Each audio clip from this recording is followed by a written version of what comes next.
former Secretary General of the United Nations, Kofi Annan, has died. Annan, the diplomat from Ghana, served in the UN's top post from 1997 to 2006. In 2001, he was awarded the Nobel Peace Prize along with the entire United Nations. It was for their work for a better organized and more peaceful world. The United Nations Migration Agency tweeted, "A life well lived, a life worth celebrating." CNN's Richard Roth has a look back at the life of the UN's 7th Secretary General. I, Kofi Annan. I, Kofi Annan. Kofi Annan was the 7th Secretary General in United Nations history. Good morning. As you know, this is my first day. It's like first day in school. Annan received quite an education, serving 10 years at the helm of the United Nations. There were personal highs and lows. From winning the Nobel Peace Prize to failing his fight to stop the U.S. invasion of Iraq. Born in Ghana, Annan's university schooling included the Big Chill of Minnesota at Macalester College. Kofi Annan spent most of his adult life with the UN. Okay, now we go to work. The man who many simply called Kofi rose to the top after over half a century. Staffers recalled his ability to lead and inspire. Annan did manage to avoid potential career-ending moments while serving in the Department of Peacekeeping. In 1994, the UN Security Council and others, including Annan, were accused by the UN field commander in Rwanda of ignoring his warnings. An estimated 800,000 people died as the world was reluctant to send troops in. I believed at that time that I was doing my best. But I realized after the genocide that there was more that I could and should have done. The next year, thousands of Muslims were massacred in Srebrenica as Bosnian Serbs overran a UN safe zone. Annan would later say Rwanda and Srebrenica would shape his global thinking. The Secretary General at the time, Boutros Boutros-Ghali, would take the heat. U.S. Ambassador Madeleine Albright would block him for a second term as Secretary General. Washington's candidate, Kofi Annan. I didn't have any such dreams, and it had never happened that somebody from the system was elected Secretary General. Annan's first term was highly rated. He championed human rights and urged the UN to protect civilians if their own governments turned on them. But it was Annan whose charm and style elevated him to international rock star status. The man and the organization accepted the Nobel Peace Prize in 2001, months after 9/11.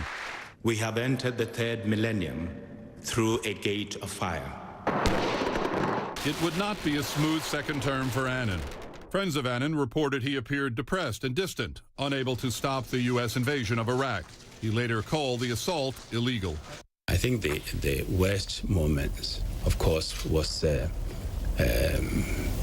Iraq War, which as an organization we couldn't stop, and I really did everything I can to try to see if we can stop it. A personal nightmare when a suicide truck bomb killed UN Iraq envoy Sergio Vieto de Mello and many UN personnel sent to Baghdad by Annan. So you can imagine shock when that brutal death of my friends and colleagues happened. Iraq brought more bad news for Annan. The so-called oil for food UN agreement with Iraq led to corruption. A report later cleared Annan, but his son Kojo was linked to the scandal. The reserved Annan erupted when a reporter pressed him about a mysterious Mercedes tied to his son. You've been behaving like an overgrown schoolboy in this room for many, many months and years. You are an embarrassment to your colleagues and to your profession. A warmer engagement on his final day when Annan drew a standing ovation in the General Assembly. He never stopped working for the goals of the global organization Annan spent a lifetime in, a life and career fueled by tragedies and triumphs. So again, the UN Migration Agency letting us know that Kofi Annan has died at age 80. We just heard from Richard Roth there in that report. He's now on the line with us from New York. Richard, certainly you've covered the United Nations for many, many years, and Kofi Annan's name was there for many of those years. Yes, and I knew him when he was the director of UN peacekeeping, even before that. There is no doubt that anybody of a certain age covering the United Nations and following the United Nations for the 10 years when he was Secretary General, the name Kofi Annan is almost larger than life. It's also because the following two UN Secretaries General have, for various reasons, chosen a lower profile route to go. In fact, I dare say that if you went out onto the streets of major cities in the world and you asked who is the current Secretary General of the UN, you would hear, isn't it Kofi Annan? It was a very, of course, always a tumultuous time in the world, but that he started as a Secretary General, I would say, just as the Internet was in its infancy, and television news coverage of the UN was paramount also then, and print media covering the UN extensively from the UN. And Annan and his team also knew that that was a good way to get the message out, and I think it was good for both sides. Though, yes, he certainly had his critics, and some would say that he was Teflon. As I had just mentioned in that Lifetime report, he was somehow able to move on from being entangled with the Rwanda genocide when he was director of peacekeeping, and later on there were other moments, and you saw his frustration with the Iraq war.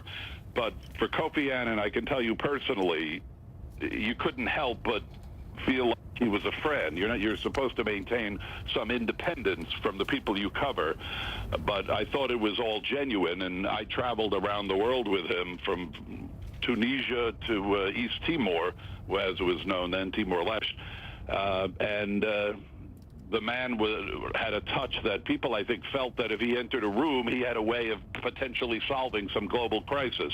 It's obviously much more complicated now, and he wasn't always able to do that, but that was the time in which we were covering him. Natalie, George. Getting the perspective here from CNN senior UN correspondent Richard Roth on the phone with us, and again, perspective that we can get so well from you traveling with Kofi Annan, knowing him personally.